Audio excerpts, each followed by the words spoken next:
बहुत पुरानी बात है। कलिंग नगर नाम का एक समृद्ध राज्य था। उसी राज्य के एक कोने में पद्मपुर गांव बसा था। वहाँ रमू रहता था, जो एक साधारण लेकिन बहुत मेहनती रसोइया था। उसके हाथ के खाने में ऐसा जादू था कि जो एक बार खा ले वो दोबारा जरूर आता था। गांव का सबसे बड़ा चमत्कार उसके खाने की महक ही थी। अरे रमू भाई, जल्दी दो खुशबू से तो पेट ही भर गया तुम्हारे। बड़े खाए बिना मेरा दिन बिल्कुल अच्छा नहीं बीतता। सच कहा भाई। शहर के बड़े बड़े भोजनालय भी रमू भाई की इस छोटी सी दुकान के आगे फीके हैं।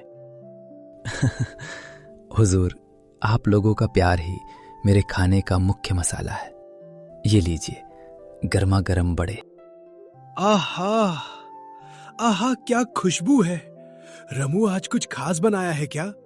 मेरी नाक कह रही है कि आज तूने कुछ नया पकाया है। आइए गजानन भाई, आपके लिए तो हमेशा कुछ खास ही होता है। आज मैंने आपके लिए हाथ से तैयार मसालों वाला आलू दम बनाया है। वाह, फिर देर किस बात की? परोस दे भाई। ये देख, तेरे खाने की खुशबू से मेरे पेट के अंदर चूहे दौड़ने लगे हैं। रमू की ये छोटी सी दुकान सिर्फ पेट भरने के लिए नहीं, बल्कि पद्मपुर के लोगों के लिए खुशियां बांटने का एक जरिया बन गई है। समय अपनी गति से चल रहा था। उसी दिन कलिंग नगर के महाराज के दो प्रिय मित्र पास के जंगल से शिकार कर लौट रहे थे। लंबा रास्ता और कड़ी धूप के कारण वे बहुत थक चुके थे। ठीक उसी समय पद्मपुर गांव के मुहाने पर रमू की दुकान से आने वाली स्वादिष्ट खुशबू ने उन्हें मंत्रमुग्ध कर दिया। भूख से व्याकुल होकर वे रमू की कुटिया के पास रुक गए।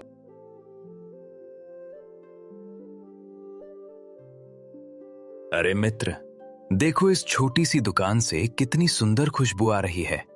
राजमहल के 56 भोग भी इसके आगे फीके लग रहे हैं। सच कहा मित्र, भूख से मेरा पेट जल रहा है। चलो देखते हैं यहाँ क्या मिल रहा है। प्रणाम हुजूर। आप जैसे राजकीय लोग मेरी इस छोटी सी कुटिया में, मैं धन्य हो गया। कहिए हुजूर, मैं आपकी क्या सेवा कर सकता हूँ? रमू भाई, हमें बहुत जोर की भूख लगी है। क्या तुम्हारे पास कुछ गर्मा गर्म खाने को मिलेगा? तुम्हारी दुकान की खुशबू ने हमें यहाँ रुकने पर मजबूर कर दिया। निश्चय ही हुजूर, अभी बैठिए, मैं आपके लिए अपना सबसे खास आलू दम और गर्मा गर्म पूरी तैयार कर देता हूँ। जल्दी करो भाई। अगर खाने का स्वाद इसकी खुशबू की तरह ही अद्भुत हुआ तो समझ लेना तुम्हें मुंह मांगा इनाम मिलेगा। रमू तत्परता के साथ काम में लग गया।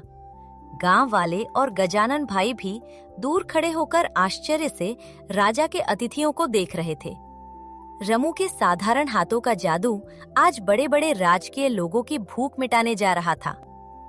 अगली सुबह राजा के दोनों मित्र उत्साह के साथ राज दरबार पहुँचे।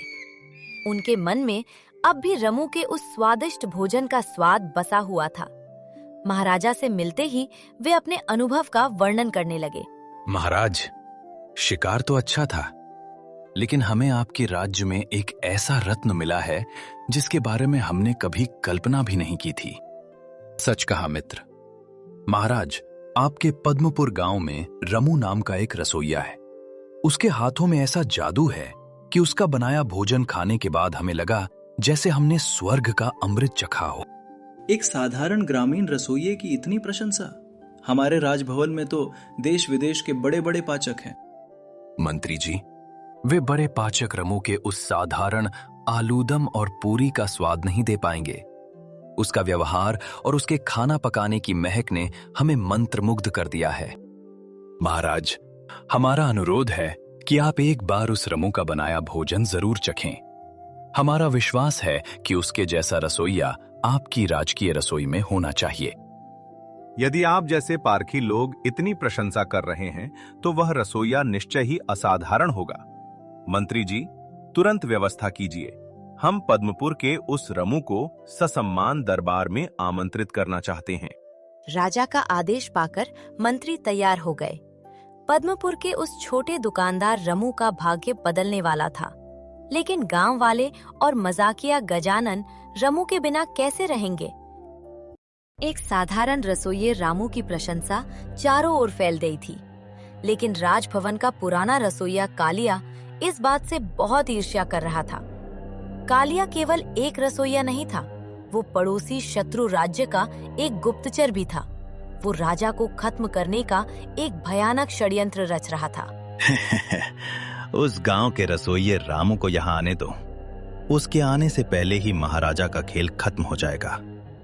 मैं राजा को ये जहर देकर मार डालूंगा और सारा दोष उस नए रसोइये पर मढ़ दूंगा। इसे पीने के बाद महाराजा फिर कभी रामू के हाथ का खाना चखने के लिए जीवित नहीं रहेंगे। मेरे शत्रु राज्य का सपना आज पूरा होगा। कालिया अपने षड्यंत्र में सफल होने जा रहा था। राजा का जीवन अब खतरे में था। महाराजा, विशेष शरबत पी लीजिए। इसे पीने के बाद आपको बहुत आराम मिलेगा। रुक जाइए महाराजा। कालिया, क्या तुमने ये शरबत आज कुछ नए तरीके से बनाया है? तुम्हारे माथे से तो पसीना छूट रहा है। नहीं मंत्री जी, गर्मी की वजह से पसीना आ रहा है। ये साधारण शरबत है। अगर ये साधारण है तो पहले इसे तुम खुद पीकर दिखाओ। महाराजा को देने से पहले रसोइये की परीक्षा होना जरूरी है। कालिया, तुम एक विश्वासघाती हो। हमें पता है कि तुम शत्रु राज्य के एक गुप्तचर हो। तुम राजा को जहर देना चाहते थे।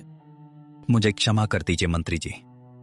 मैं शत्रु राज्य के लालच में आकर ये पाप करने जा रहा था। मंत्री की चतुराई के कारण कालिया पकड़ा गया, लेकिन महाराजा अब भी उस रामू के हाथ का भोजन चखने के लिए व्याकुल थे। कालिया की विदाई के बाद महाराजा अपने लिए एक योग्य और विश्वसनीय रसोइया खोजना चाहते थे।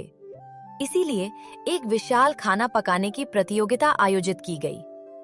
पद्मपुर के रामू को भी ससम्मान यहाँ आमंत्रित किया गया था। शर्त ये थी कि जिसका खाना राजा का मन जीत लेगा वही राजभवन का मुख्य रसोइया बनेगा। सभी रसोइयागण, आपके पास केवल 1 घंटे का समय है। आज महाराजा को कुछ ऐसा भोजन परोसे जो उन्होंने पहले कभी न चखा हो। ये क्या है? बहुत घी और मसाले डाले गए हैं, लेकिन इसमें कुछ नयापन नहीं है। महाराजा, ये देखिए, ये वही रामू है जिसकी प्रशंसा हम कर रहे थे। एक बार इसकी महक तो सूंघिए। आहा, क्या अपूर्व स्वाद है। रामू, तुमने इसमें ऐसा क्या मसाला डाला है कि ये साधारण आलूदम अमृत जैसा लग रहा है? महाराजा, इसमें मेरा कोई जादू नहीं है। मैंने केवल श्रद्धा और प्रेम का मसाला इस्तेमाल किया है। मेरे लिए भोजन पकाना एक सेवा है, व्यवसाय नहीं। हम बहुत खुश हैं। आज से रामू ही हमारे राज्य के राज रसोइया होंगे। उनकी सरलता और कला ने हमें मंत्रमुग्ध कर दिया है। रामू का भाग्य बदल गया, लेकिन अब वो सवाल आया, क्या रामू अपने गांव पद्मपुर को छोड़कर राजभवन में रहेगा? रामू की श्रद्धा और निष्ठा उसे गांव से लाकर राजप्रसाद तक पहुंचा दी। महाराजा के आदेश से रामू अब राज रसोइया के रूप में नियुक्त हो चुके हैं। हर दिन वो अपने हाथों से राजा के लिए स्वादिष्ट और स्वास्थ्यवर्धक भोजन तैयार करते हैं। आओ रामू, तुम्हारे आने के बाद से मेरी भूख बढ़ गई है। आज क्या विशेष बनाया है? महाराज, आज मैंने आपके लिए पद्मपुर का वही प्रसिद्ध आलूदम और उसके साथ कुछ ताजे फलों की मिठाई तैयार की है। आपके स्वास्थ्य के लिए ये बहुत अच्छा है। वाह रामू, तुम्हारे खाने में जैसे कोई जादू है। मुझे लग रहा है कि मैं किसी राजभवन में नहीं बल्कि अपनी माँ के हाथ का बना खाना खा रहा हूँ। तुमने न केवल मेरा पेट बल्कि मेरा मन भी जीत लिया है। महाराजा, क्या आप अकेले ही सब खा जाएंगे? हमसे थोड़ा पूछेंगे नहीं? आखिर हमने ही तो इस रामू को खोज निकाला था। निश्चय ही। रामू अब केवल मेरा ही नहीं बल्कि इस पूरे राज्य का गर्व है।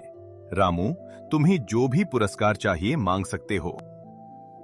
महाराजा, आपका प्रेम ही मेरे लिए सबसे बड़ा पुरस्कार है।